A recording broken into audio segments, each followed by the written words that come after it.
Right, hello everyone. So welcome to my YouTube channel. So आज हम इस video के अंदर मंगो डीबी के आर्किटेक्चर के बारे में समझेंगे, जो कि वीडियो नंबर 3 है आई थिंक ये, जो कि इसके अंदर टॉपिक नंबर 2 है। राइट, और मंगो डीबी ट्यूटोरियल के ऊपर अभी तक हम ये तीसरा वीडियो रिकॉर्ड कर रहे हैं। इससे पहले 2 वीडियो अपलोड हो चुकी होगी, जिसके अंदर पहला वीडियो के अंदर हमने डिस्कस किया था आपसे के मंगो डीबी के कंप्लीट सिलेबस के बारे में एंड टॉपिक के बारे में। उसके बाद सेकंड वीडियो के अंदर हमने आपसे डिस्कस किया था कि introduction to Mongo DB and no SQL. Right, इसके अंदर हम समझे थे डाटाबेस क्या होता है, डाटाबेस के अंदर हम डाटा को कैसे स्टोर करते हैं। उसके बाद नो एसक्यूएल क्या होता है, मंगो डीबी क्या होता है और एसक्यूएल क्या होता है, और कौन से डाटाबेस को हमको चूज करना चाहिए किस टाइम पे। राइट, उसके बाद हमने कुछ इंटरव्यू क्वेश्चन भी आपको बताया था। उसके बाद हमने मंगो डीबी के सेटअप करने के तरीका बताया था। ठीक है, सो यहाँ पे आपको MongoDB का सेटअप मतलब डाउनलोड करने और इंस्टॉल करने का जो तरीका था उसको हमने आपको बताया था। राइट, अगर आप इस वीडियो को नहीं देखे हैं तो इसका प्लेलिस्ट का लिंक आपको वीडियो को डिस्क्रिप्शन में आएगा, या वीडियो के किसी भी वीडियो के अंदर आई बटन पे आ रहा होगा, वहां पे आप क्लिक करके जाके देख सकते हैं। ठीक है, इस वीडियो को आगे कंटिन्यू करने से पहले आप लोग से एक छोटा सा रिक्वेस्ट है कि आप लोग अगर अभी तक मेरे यूट्यूब चैनल को सब्सक्राइब नहीं किए हैं तो प्लीज सब्सक्राइब कर लीजिए, या आप मेरे यूट्यूब चैनल पर नए हैं तभी भी सब्सक्राइब कर लीजिए। ठीक है, और उसके बाद आप चैनल को एक्सप्लोर कर सकते हैं अगर आप नए हैं तो। इस वीडियो में हम मंगो डीबी का आर्किटेक्चर समझना था आपके साथ। ठीक है, तो इसको डिस्कस करने से पहले हम एक काम करते हैं, मंगो डीबी के कैंपस को ओपन करते हैं। राइट, देखो मंगो डीबी आपको एक कंपास प्रोवाइड करती है, एक एटलस प्रोवाइड करती है और एक आपका सेल होता है। तो आप तीनों में से किसी का भी यूज करके आप काम कर सकते हैं। राइट, सेल का मतलब होता है जैसे अगर आप नॉर्मल टर्मिनल यूज किए होंगे ना, तो टर्मिनल के ऊपर कुछ कमांड वगैरह चलाई जाती है। उस कमांड का यूज करके, जैसे कि अगर आपको क्रिएट करना है तो उसके लिए कुछ कमांड होती है, आगे हम उसको डिस्कस करेंगे अगर आने वाले वीडियो के अंदर। राइट, तो उसको यूज करके हम काम करते हैं। राइट, उसके बाद आप कंपास का यूज कर सकते हैं। कंपास के अंदर क्या होता है, अंदर आपको एक कनेक्शन स्ट्रिंग मिलती है, उसको लोकल, ये मतलब कंपास क्या होता है, बेसिकली एक सॉफ्टवेयर होती है जो कि आपके लोकल मशीन जो है ना, आपका लोकल कंप्यूटर, उसके अंदर आप उसको इंस्टॉल करते हैं डाउनलोड करने के बाद, और उसके अंदर आप उसको यूज करते हैं। राइट, तो इस पे भी आप काम कर सकते हैं, बट आपको जब प्रोजेक्ट बिल्ड करने के बाद आप जब डिप्लॉय करोगे तो वहां पे ये मतलब काम नहीं आएगी, बिकॉज ये आपके लोकल सिस्टम का एड्रेस का यूज करते हुए काम करती है। जब तक आप इसको ओपन रखेंगे तब तक ये काम करेगा, और आप जब इसको क्लोज कर देंगे तो ये काम करना बंद कर देगा। राइट, तो ये आपके सिर्फ लोकल के अंदर काम आती है, और टर्मिनल सिर्फ लोकल के अंदर आता है। राइट, उसके बाद आता है आपका एक अटलस। अटलस में क्या होता है कि वहां से आप एक कनेक्शन स्ट्रिंग लेते हैं, देन उस कनेक्शन स्ट्रिंग का यूज करके और कुछ कमांड वगैरह होती है, कोड के थ्रू हम काम करते हैं, क्रिएट मेथड वगैरह मेथड कुछ होता है, अभी हम उसको डिस्कस करेंगे।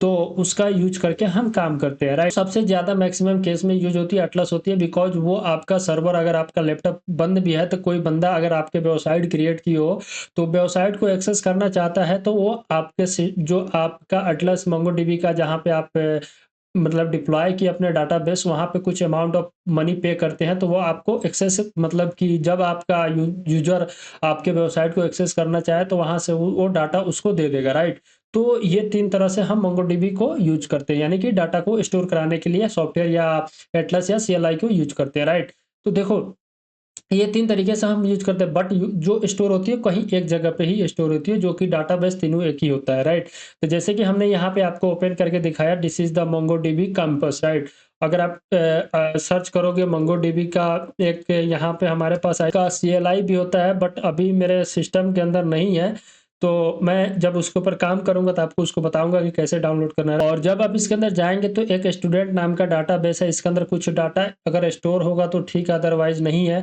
नोट मिलर के अंदर आई थिंक यूजर के अंदर कुछ डाटा होगा, देख सकते हैं कुछ इस तरह का डाटा स्टोर होती है। राइट, अब ये डाटा आपका एक देख सकते हो किस फॉर्मेट में स्टोर है, की एंड वैल्यू के फॉर्मेट में स्टोर है। यहाँ पे डाटा देख सकते हैं, this is the key, this is the key जिसका नाम ईमेल है, दिस इज द की, और इसका वैल्यू यहाँ पे स्टोर है। ठीक है, तो जो MongoDB में डाटा स्टोर होती है वो की एंड वैल्यू के पेयर में स्टोर होती है, जिसको हम जेसॉन फॉर्मेट बोलते हैं। राइट, तो ये मैंने आपको आर्किटेक्चर दिखाया। आपको बताते हैं कि यहाँ पे इसको डिस्कस करने से पहले थोड़ा सा थ्योरेटिकल कंसेप्ट को समझते हैं। देखो MongoDB का जो आर्किटेक्चर होता है वो basically document collection and database, document collection database, यानी कि जो किस चीज का डॉक्यूमेंट हो गया उसका क्या कलेक्शन है, और उसको आप किस डाटाबेस मतलब डाटाबेस के अंदर स्टोर कर रहे हैं। डॉक्यूमेंट हो गया, कलेक्शन हो सकता है, और उसको हम स्टोर कर रहे हैं। राइट, तो देखो डॉक्यूमेंट बेसिकली कुछ नहीं होता है। डॉक्यूमेंट अगर आप इस तरह भी समझ सकते हो कि एक पीडीएफ फाइल है, जैसे जिसको हम डॉक्यूमेंट बेस में सेव करते हैं, उसके अंदर बहुत सारा इन्फॉर्मेशन होती है जो कि टेक्स्ट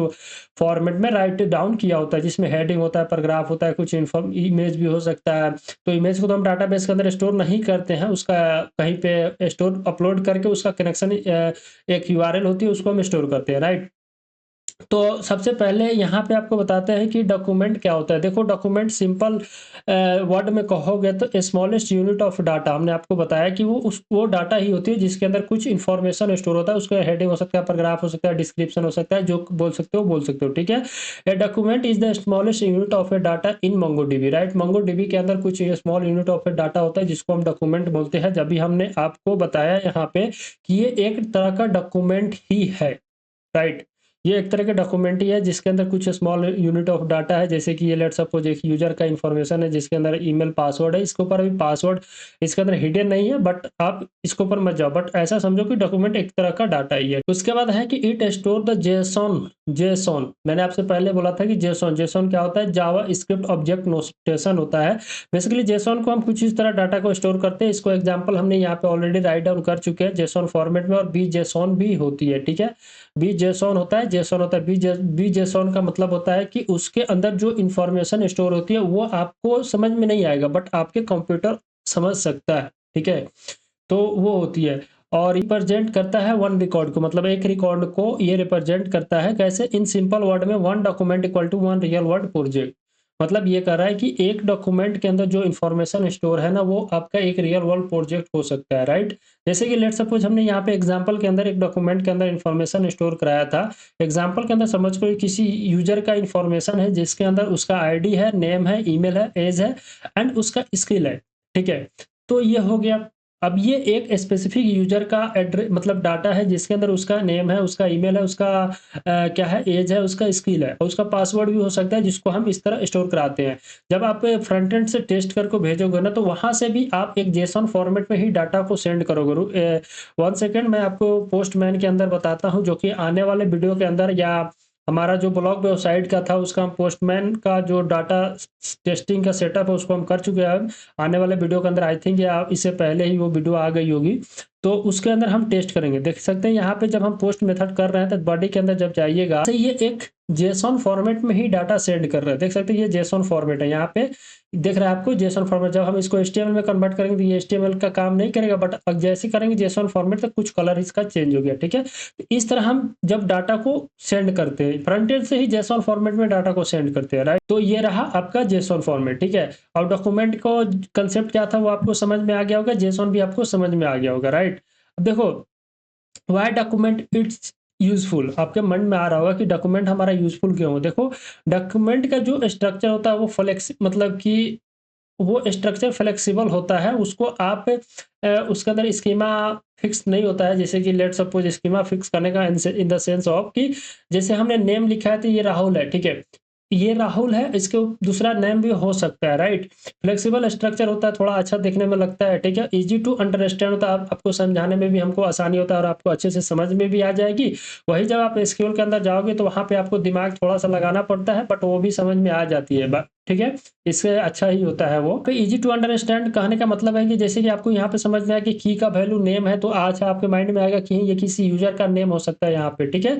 और ईमेल है तो किसी यूजर का ईमेल हो सकता है, बट ईमेल आपका यूनिक होना चाहिए, राइट। कुछ इस तरह का कंसेप्ट है, तो आपको ये समझ में आ जाएगा। उसके बाद है कि स्टोर रिलेटेड डाटा टुगेदर, मतलब कि ये बोल रहा है कि आप जैसे कि अगर एक यूजर का इंफॉर्मेशन एक सेक्शन के अंदर स्टोर कर रहा है, तो उसी यूज मतलब उसके अंदर जो डाटा आएगी उसी यूजर से रिलेटेड डाटा आएगी, ठीक है। उससे दूसरा डाटा नहीं स्टोर हो सकता है, राइट। लेट सपोज यूजर के अंदर एक ईमेल है, पासवर्ड है, उसका नेम हो सकता है, उसका कुछ स्किल सेक्शन हो सकता है, और उसका कुछ एज हो सकता है। तो इसी तरह का की का जो वैल्यू है ना, वही आके उसके डाटाबेस के अंदर स्टोर हो सकता है, राइट। तो ये हो गया।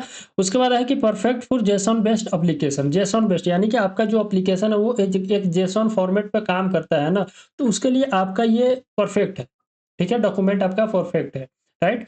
तो ये हमने आपको डॉक्यूमेंट के कंसेप्ट को समझा दिया। देखो, आशा करते हैं कि आपको डॉक्यूमेंट का कंसेप्ट समझ में आया होगा। 1 सेकंड मैं यहाँ पे बैकएंड के अंदर, जैसे कि हमने कुछ दिन पहले एक ब्लॉग वेबसाइट का सिर्फ बैकएंड पार्ट को अपलोड किया, ना कि फ्रंट एंड। फ्रंट एंड कुछ पार्ट को बिल्ड कर चुका हूँ, बट कुछ पार्ट बाकी है, अभी उसको आने के समय में हम कर देंगे, कोई दिक्कत नहीं है। बट आप कर सकते हो, उसमें कोई ईजी नहीं था। 1-2 पेज क्रिएट करना था, वो तो ईजी था। 1-2 पेज क्रिएट करना था, उसको आप कर सकते हो, उसमें कोई दिक्कत नहीं था। बट हमने यहाँ पे जैसे कि आप जब इसके अंदर जाओगे, तब मॉडल के अंदर जाओगे तो देख सकते हो यहाँ पे आपको दिखाई देगा कि हमने यहाँ पे मोंगोडीबी का यूज़ किया है इसके अंदर आई थिंक। ठीक है, जब पैकेज डॉट जेसॉन के अंदर जाएँगे तो यहाँ पे हमारा मोंगोडीबी का जो मंगूज़ दिखाई देगा, तो हमने इसके अंदर मोंगोडीबी का यूज़ किया with the help of Mongoose, right. देखो इसके अंदर क्या है कि जो यूज़र होता है ना, वो ऑथेंटिकेशन के अंदर आता है, तो ऑथेंटिकेशन के अंदर उसका नेम है, ईमेल है, पास पोस्ट है और आपका पासवर्ड है, देन रोल है, देन क्रिएटेड ऐड है। तो कुछ इन्फॉर्मेशन है जो कि इसी से रिलेटेड स्टोर होगा। जैसे कि नेम है तो सिर्फ जो भी यूज़र आएगी तो उसके अंदर उसका नेम होना ज़रूरी है, उसका ईमेल होना ज़रूरी है, देन उसका पासवर्ड होना ज़रूरी है, उसका रोल होना ज़रूरी है। बाकी ये पोस्ट रहेगा भी तो चलेगा, अदरवाइज़ कोई दिक्कत नहीं है। इनिशियल स्टेट में सिर्फ वो जब अकाउंट क्रिएट कर रहा है तब।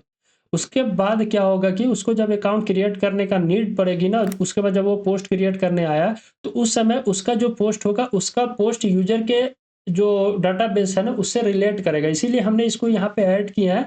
देख सकते हैं यहाँ पे ऑब्जेक्टिव आईडी का यूज़ करके हमने क्या किया है कि इसको अटैच किया है किसके थ्रू, पोस्ट। आपको समझ में आ गया कि डॉक्यूमेंट कैसे होता है? ये भी आप देखोगे इसको तो ये भी एक जेसॉन फॉर्मेट में भी है, यहाँ से देखोगे तो।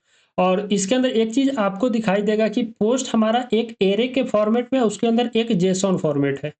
इसलिए मैं इसको ऐसे ऐड किया हूँ क्योंकि देखो क्या होता है कि किसी एक यूज़र का, let's suppose you are using Instagram, right? So हम इंस्टाग्राम के एग्जांपल से आपको समझाते हैं कि इंस्टाग्राम पे हमारा जो अकाउंट होती है उसके ऊपर हम मल्टीपल पोस्ट को क्रिएट करते हैं, राइट? तो हमारा एक इंस्टाग्राम के अंदर जो मल्टीपल पोस्ट होती है उसको हम कैसे हैंडल करते हैं? उसको हैंडल करने के लिए हमको एरे डाटा स्ट्रक्चर का यूज़ करना पड़ेगा। ठीक है? क्योंकि एरे जो होती है उसके अंदर हम मल्टीपल डाटाबेस मतलब डाटा सेट का स्टोर करते हैं जो कि एक सीक्वेंस ऑफ डाटा को स्टोर करती है, राइट? तो इसलिए आपको इसी थोड़े छोटे-छोटे पॉइंट पे सोचना पड़ता है कि हमारे पास जो यूज़र आ रहा है या जो भी हम डाटा स्टोर कर रहे हैं, वो डाटा एक यूज़र का मल्टीपल हो सकता है या नहीं हो सकता है। यही सब जो कंसेप्ट है ना, सोचने वाली है, राइट? यहाँ पे आप दिमाग लगा सकते हैं कि हमारा एक यूज़र है, उसका मल्टीपल पोस्ट हो सकता है, तो इसको हम एरे डाटा स्ट्रक्चर के अंदर कन्वर्ट कर दें, ताकि हमारा जो यूज़र है, वो मल्टीपल पोस्ट क्रिएट करते समय उसको कोई परेशानी ना हो, यानी कि कोई मतलब दिक्कत की सामना ना करना पड़े या कोई एरर ना शो उसके साइड, राइट? तो ये होती है। इसी तरह का छोटा-छोटा कंसेप्ट सोचोगे तो आपको डाटाबेस को डिज़ाइन करना आसान आ जाएगी, राइट? हमने यहाँ पे डॉक्यूमेंट के कंसेप्ट आपको समझा दिया। उसके बाद आती है कलेक्शन। हमने ऑलरेडी शायद कलेक्शन को अभी थोड़ा देर पहले आपसे डिस्कस किया, जिसको हम एरे बोलते हैं।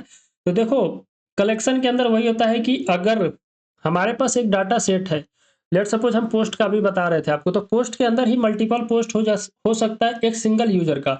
तो उसको क्या करते हैं कि हम कलेक्शन के अंदर स्टोर करते हैं, that is the one post, second post, third post, जो कि एक एरे के अंदर होती है। तो वही एग्ज़ाम्पल कलेक्शन के अंदर आपको समझ में आएगा कि कलेक्शन क्या होता है। Collection of A group of document store together, यानी कि ग्रुप ऑफ डॉक्यूमेंट, एक डॉक्यूमेंट आपका ये हो गया और इसका डॉक्यूमेंट दूसरा डॉक्यूमेंट ये होगा, इन दोनों को ग्रुप करके एक हम स्टोर कर रहे हैं, that is the collection, right? तो ये हो गया। उसके बाद बोल रहा है कि similar to table in SQL. SQL के अंदर क्या होता है, हम आपको एक एसक्यूएल का एग्जांपल दिखाते हैं, एक सेकंड में। ऑलराइट, यहाँ पे हमने एक एसक्यूएल का जो हमारा प्रोजेक्ट बिल्ड कर रहे हैं उसके अंदर हमने एसक्यूएल का यूज किया, तो उसको हमने यहाँ पे ओपन कर लिया। उसके बाद हम यहाँ पे टेबल ओपन करते हैं, राइट? तो जब हमने टेबल ओपन किया तो आपको एक चीज यहाँ पे मैं दिखाता हूँ। लेट सपोज हम यूजर के जो टेबल है ना, यहाँ पे यूजर वाले के अंदर चलते हैं, तो यूजर वाले के अंदर जाएंगे तो इसका यहाँ पे यूजर का इन्फॉर्मेशन स्टोर है, राइट? और जब आप इसके अंदर यानी कि ब्लॉक के अंदर जाएंगे तो देख सकते हैं इस ब्लॉक के अंदर अभी कोई नहीं है। कोर्स के अंदर जब आप जाइएगा तो कोर्स के अंदर, ठीक है, लेट सपोज हम इस कोर्स के ऊपर क्लिक करते हैं तो कोर्स से रिलेटेड आपको यहाँ पे एक क्या दिखाई देगा, एक एंटिटी दिखाई देगी, मतलब एक एंट्री दिखाई देगी। और जब हम कोर्स वाले डाटाबेस के अंदर जाएँगे, तो इसके अंदर सेम एंटिटी है। फिर इसके बाद इसको हमने किसी और के साथ यानी कि यूज़र के साथ है, सेक्शन इसके अंदर है, टैग है इसके अंदर, राइट? सेक्शन देख सकते हैं। उसके बाद जैसे कि सेक्शन के ऊपर अगर हम क्लिक करते हैं तो सेक्शन दिखाई देगा, टैग दिखाई देगा, ठीक है? तो इस तरह है। उसी तरह यहाँ पे आपको बोल रहा है कि similar to table in SQL but without a fixed column, मतलब इसके अंदर कोई फिक्स्ड कॉलम नहीं होता है। बट क्या होता है कि एसक्यूएल के अंदर आप खुद बताते हो कि इतना टेबल, मतलब कि लेट सपोज हमने एक यूजर का सेक्शन क्रिएट किया था, उसके अंदर उसका पोस्ट हो सकता है, तो उसके अंदर पोस्ट के अंदर भी आपको बताना पड़ता है कि मतलब कि कितना कॉलम हो सकता है, ठीक है? कॉलम के अंदर मतलब कि हमको क्या क्या चीज़ रिक्वायरमेंट है यूजर से रिलेटेड, जैसे कि यूजर से रिलेटेड आपको वहाँ पे नेम हो सकता है, ईमेल हो सकता है, पासवर्ड हो सकता है, कुछ और इन्फॉर्मेशन हो सकता है, राइट। बट मोंगोडीबी में क्या है कि जब आप कलेक्शन का यूज करेंगे तो कलेक्शन के अंदर क्या होता है कि पोस्ट के अंदर तो आपका वो जो जेसॉन फॉर्मेट में ही आएगा एक सिंगल पोस्ट की डाटा, बट वो सिंगल पोस्ट का भी मल्टीपल पोस्ट हो सकता है, तो उसको हम कलेक्शन के अंदर स्टोर करते हैं, क्योंकि एक यूजर है उससे रिलेटेड आपको पोस्ट है, पोस्ट मल्टीपल पोस्ट हो सकता है, तो उसको हम कलेक्शन के अंदर स्टोर करते हैं। बट यहाँ पे हम नहीं बताते हैं कि मेरा जो फिक्स्ड नंबर ऑफ कॉलम मतलब कॉलम हो सकता है, राइट। और रो तो एसक्यूएल के अंदर बताना पड़ता है ना। यहाँ पे एक कंसेप्ट आपके माइंड में होगा कि why collection is useful. Group of similar data, मैंने अभी आपको बताया कि अगर यूजर से रिलेटेड मतलब यूजर है उससे रिलेटेड पोस्ट है, तो पोस्ट का भी मल्टीपल पोस्ट मतलब कि पोस्ट का डाटा होगा जिसको हम कलेक्शन के अंदर स्टोर करते हैं, उसको यूज करके हम डाटाबेस के अंदर हैंडल करते हैं, राइट। उसके बाद यहाँ पे आपको बताया कि no need to define schema in advance. Advance में आपको स्कीमा डिफाइन करने का नीड नहीं है कि पोस्ट से रिलेटेड स्कीमा डिफाइन कर दिया तो उसका ग्रुप बना के आप कलेक्शन के अंदर स्टोर करा सकते हैं। Then easy to scale, scale करने में भी आसानी हो सकता है इसको, और faster read write operation perform कर सकते हैं इसके अंदर, ठीक है। तो ये था आपका कलेक्शन का इंट्रोडक्शन, ठीक है। अब आती है बारी उसके बाद आपको डाटाबेस। तो डाटाबेस आई थिंक ऑलरेडी हमने आपको समझा चुके हैं ना, जिसके अंदर आपको एक डाटाबेस के अंदर हम क्या करते हैं कि एक सिंगल डॉक्यूमेंट का डाटा भी स्टोर कर सकते हैं और कलेक्शन मल्टीपल कलेक्शन का भी डाटा स्टोर कर सकते हैं, दैट इज द डाटाबेस। अब डाटाबेस आपका बहुत सारा होती है, उसमें आप चॉइस कर लेना, बट यहाँ पे हमने एक्चुअल जो मंगोडीबी के आर्किटेक्चर के अंदर जो डाटाबेस है उसका कंसेप्ट हमको समझाना था कि a database is a container that hold multiple collection. अभी हमने पता है मल्टीपल कलेक्शन को ये होल्ड करता है या डॉक्यूमेंट को भी होल्ड करता है, राइट। तो ये होता है आपका डाटाबेस।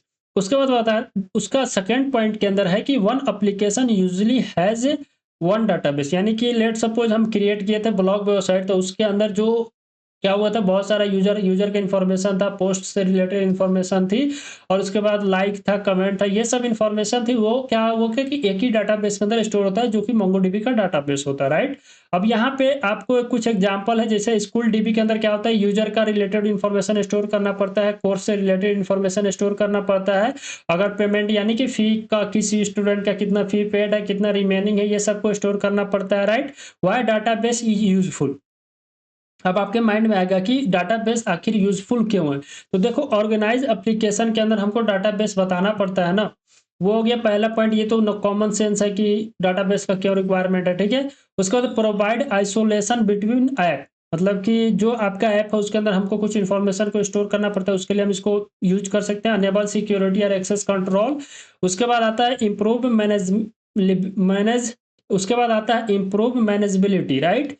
तो ये आपका हो गया डाटाबेस के कंसेप्ट। सो इस वीडियो के अंदर हमने मंगोडीबी के आर्किटेक्चर के कंसेप्ट को समझा। बेसिकली मंगोडीबी बहुत छोटा सा डाटाबेस है, इसके अंदर हमको कोई कंसेप्ट मतलब कि ये अभी हम थ्योरेटिकली आपको समझा रहे हैं। आई थिंक नेक्स्ट वीडियो के अंदर से हम करंट ऑपरेशन समझेंगे तो उसको अंदर कोडिंग के पार्ट की तरफ मूव करेंगे, बट आपको पहले बेस कंप्लीट होना चाहिए। तो मंगोडीबी के आर्किटेक्चर के अंदर हमने डॉक्यूमेंट को समझा। डॉक्यूमेंट क्या होता है, एक कलेक्शन ऑफ डाटा होती है जो कि एक यूज ऑफ अमाउंट में डाटा स्टोर करता है, जिसके अंदर कुछ इन्फॉर्मेशन होती है, और ये जेसन फॉर्मेट का डाटा को स्टोर करता है, जिसके अंदर हम की वैल्यू पेयर के अंदर डाटा स्टोर करते हैं, राइट। उसके बाद आपका आता है कलेक्शन। तो कलेक्शन कुछ नहीं होता, कलेक्शन क्या होता है कि मल्टीपल डॉक्यूमेंट के डाटा को स्टोर करके हम एक कलेक्शन के अंदर स्टोर करते हैं, उसके अंदर भी की वैल्यू के पेयर के अंदर ही डाटा स्टोर होती है, और उसको हम क्या करते हैं डाटाबेस के अंदर स्टोर करते हैं। डाटाबेस क्या होता है कि एक कलेक्शन को डाटा को स्टोर करता है और ये एक डॉक्यूमेंट को भी डाटा को स्टोर करता है, राइट। तो ये आपका हो गया मंगोडीबी का आर्किटेक्चर, और हमने मंगोडीबी का आर्किटेक्चर आपको यहाँ पे समझा दिया। और जैसे कि मंगोडीबी के यूज करने के लिए आपको क्या करना है, इस प्लस के ऊपर क्लिक करेंगे तो ये आपका कनेक्शन स्ट्रिंग है, इसको कॉपी करके आपके कोड के साथ शेयर कर सकते हैं, वो हम नेक्स्ट वीडियो के अंदर समझेंगे। उसके बाद आपको बताते हैं कि यहाँ पे हमने ब्लॉग वेबसाइट के अंदर कैसे मंगोडीबी का यूज किया, तो उसके लिए आपको सबसे पहले कॉन्फ़िगरेशन करना पड़ता है। तो हमने यहाँ पे डीबी के अंदर मंगोडीबी का कॉन्फ़िगरेशन किया। अब ये कैसे कॉन्फ़िगरेशन होती है आने वाले वीडियो के अंदर समझेंगे, बट आपको बता दिया कि मंगोडीबी का कॉन्फ़िगरेशन करते हैं सबसे पहला स्टेप। उसके बाद हम क्या करते हैं कि यहाँ पे स्कीमा डिफाइन करते हैं, स्कीमा नहीं बोल सकते बट मॉडल बोलते हैं, मॉडल डिफाइन करते हैं।